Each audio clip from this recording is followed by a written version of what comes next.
Now, I assumed I could get this done in 4 episodes, and the reason I said 4 is because what I'd simply do is condense it. But the only trouble with condensing it is you miss out a lot. You also miss out all my schoolboy errors, of which there's always 1 or 2.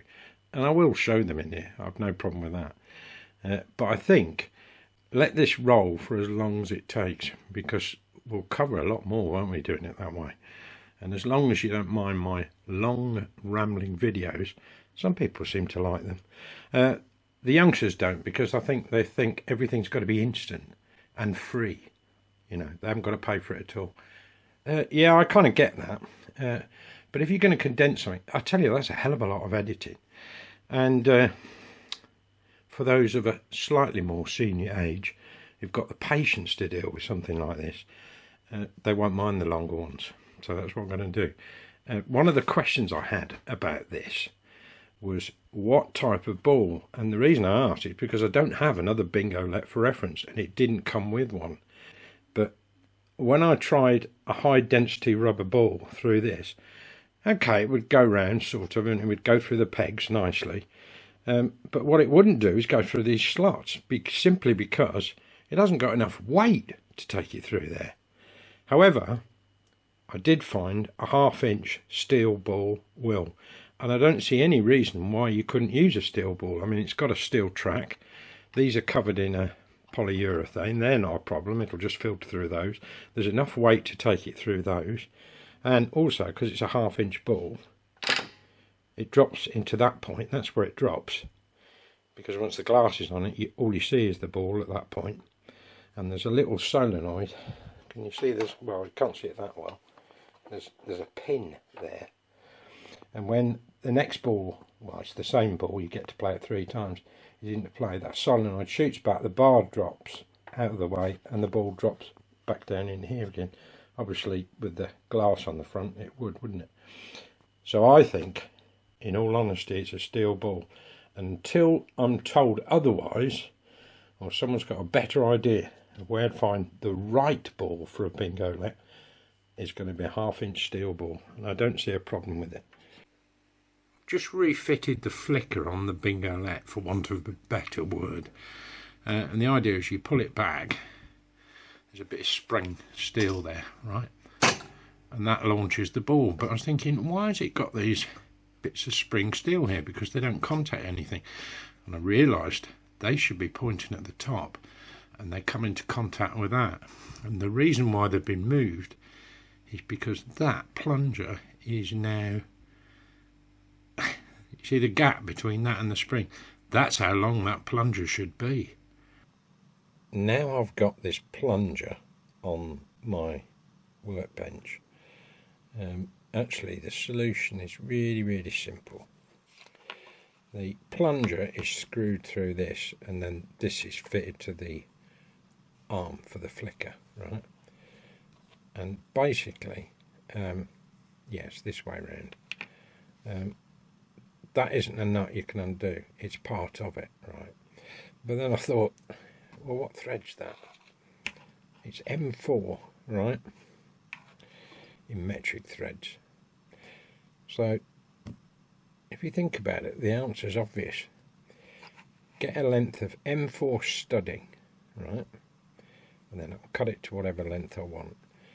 Imagine this is threaded all the way along it, right?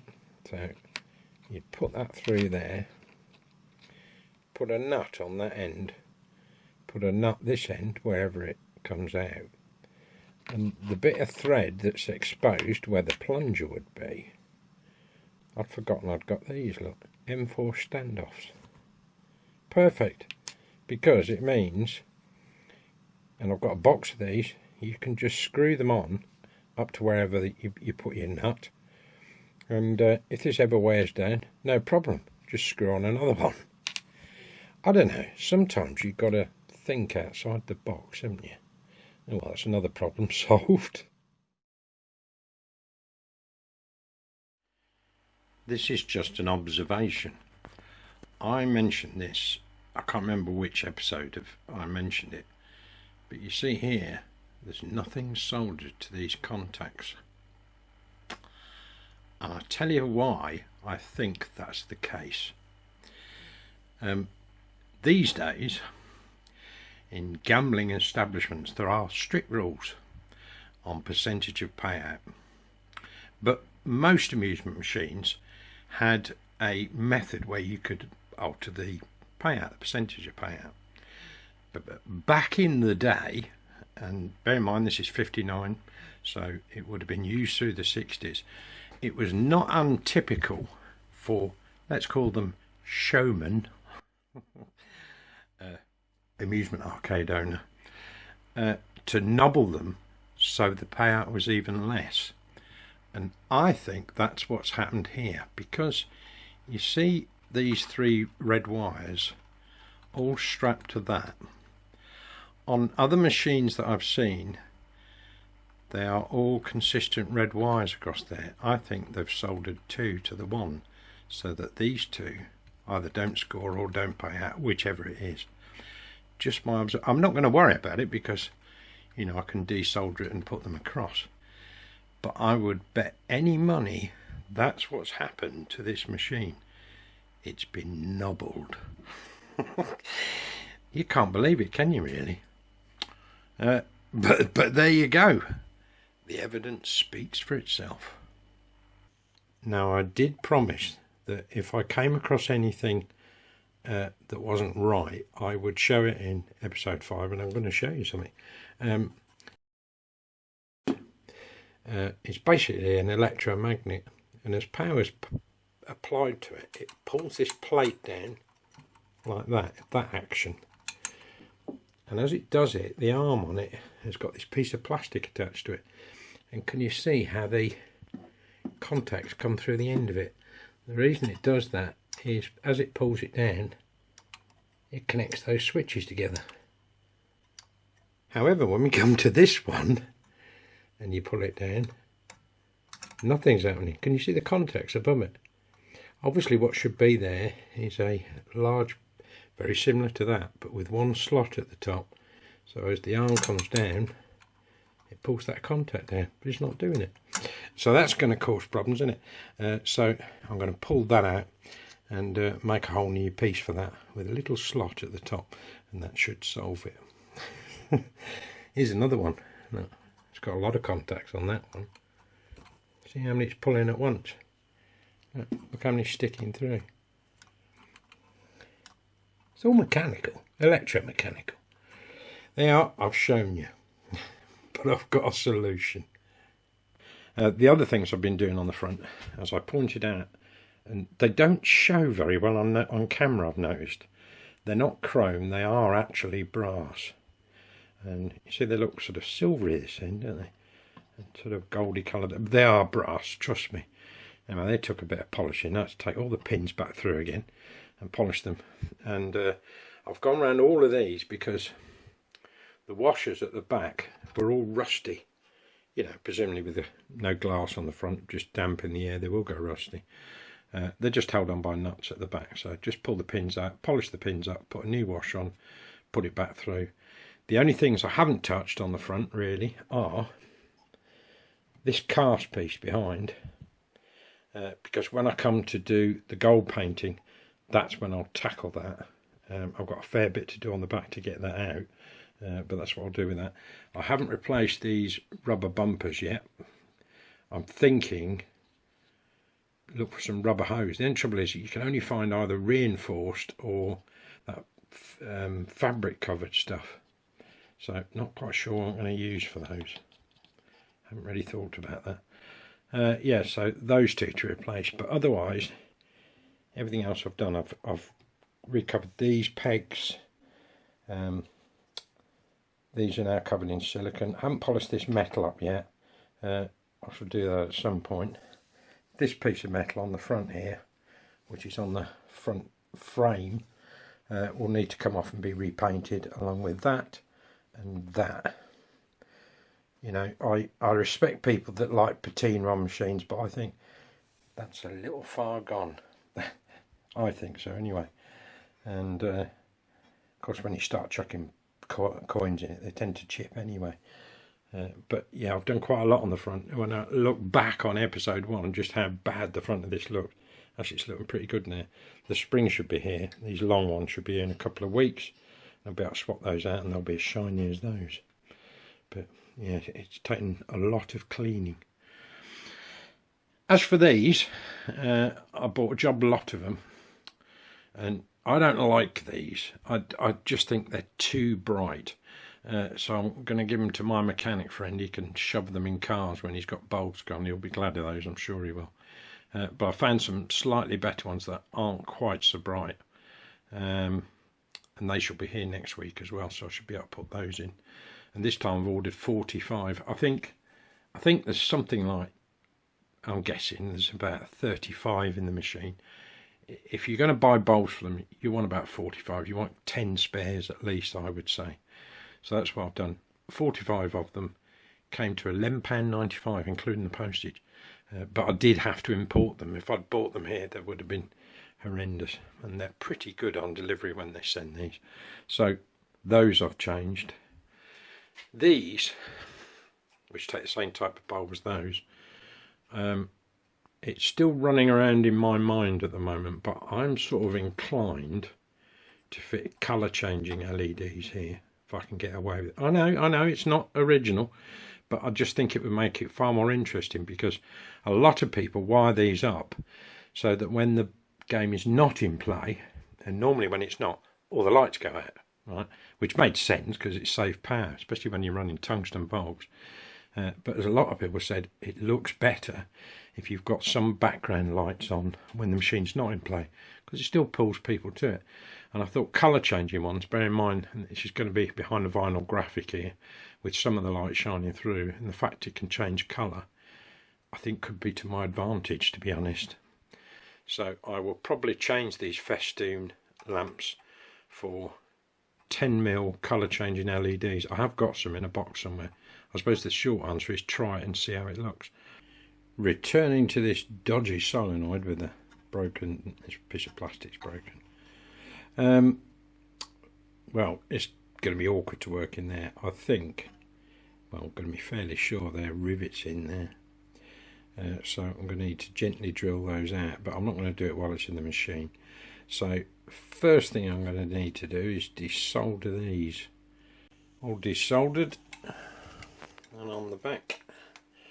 I'm just going to undo these 2 screws. I don't know if they've got nuts on the back. I think these have been here a while. They're quite stiff to get started. Put those in my pot. Yeah, well, I better stop filming so I can support the solenoid the other side, otherwise it's going to fall off, isn't it? Well, that's fairly grubby, isn't it, really? I need a jolly good clean.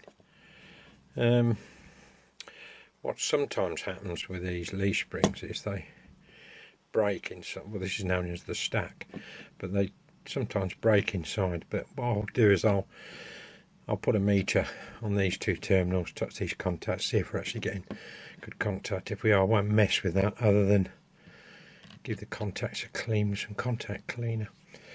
And the main thing is going to be these, isn't it? You see how they're riveted through the back. So probably the best way to do it would be to go very gently into those holes and then just gradually work them away until I'm in there. Yeah, get this plastic off and then we'll just be left with the arm. Somewhere around here I've got a tub of very tiny nuts and bolts. Very rarely use them, but in an instant like this they're great. And I've straightened that contact out a bit and given it a very gentle clean, but I want to make sure it sits nice and square. I think I need to just take that little bit of a hump out of there, and that will sit nice on that. Well, I might as well when I got the thing out of the machine, mightn't I? And that's who it's made by. Passy.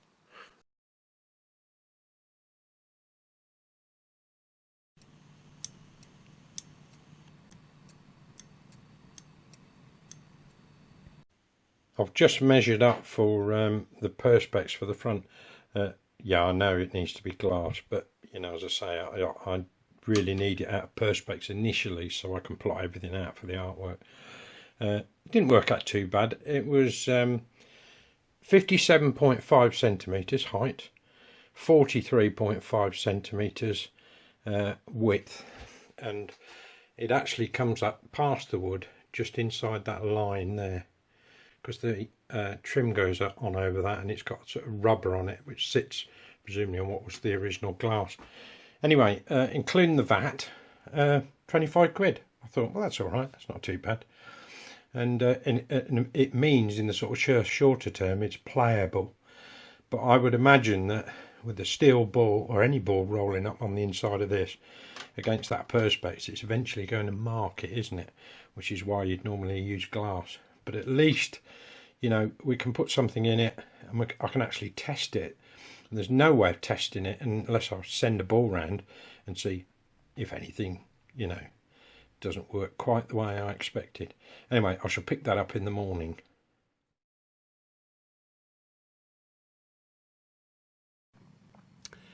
What you're looking at is a program called Tinkercad. It's free online, and it doesn't take too long to get used to it, but using boxes and subtracting boxes or spheres or cylinders, whatever, you can pretty well create any object. So basically what I've done is I've measured this, which is the light box that goes around the bulbs at the top of the Bingolett, measured the internal diameters, and I did note that the bulbs were just a little bit tight because the LED ones are 30.1 millimeter, which leaves them a bit tight in the box. I've made the walls just fractionally thinner. You know, you're talking about 1/4 millimeter, but it's enough.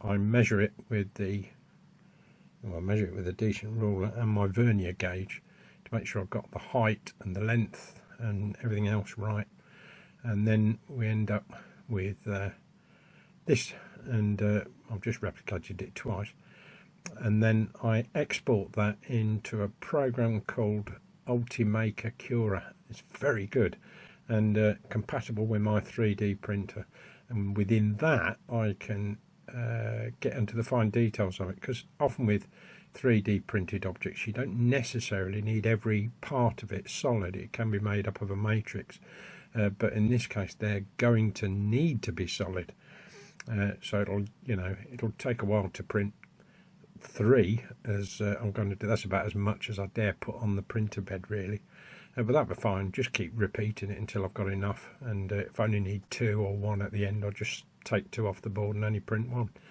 And that is how I'm printing the missing parts. Now, just wanted to show you something. Bear in mind that these are going to be light shades, aren't they? If I take, there's a reason why I'm holding a torch, you'll see in a minute. If I take the original light shade, right, we'll put it, where should we put it? Put it on there. See, if I shine a torch through it, you see the light shines through that, doesn't it? However, it does not on my new ones. So, well, we can argue the case, can't we? But I would say that these ones, the new ones, are better than the original ones, if that's even possible.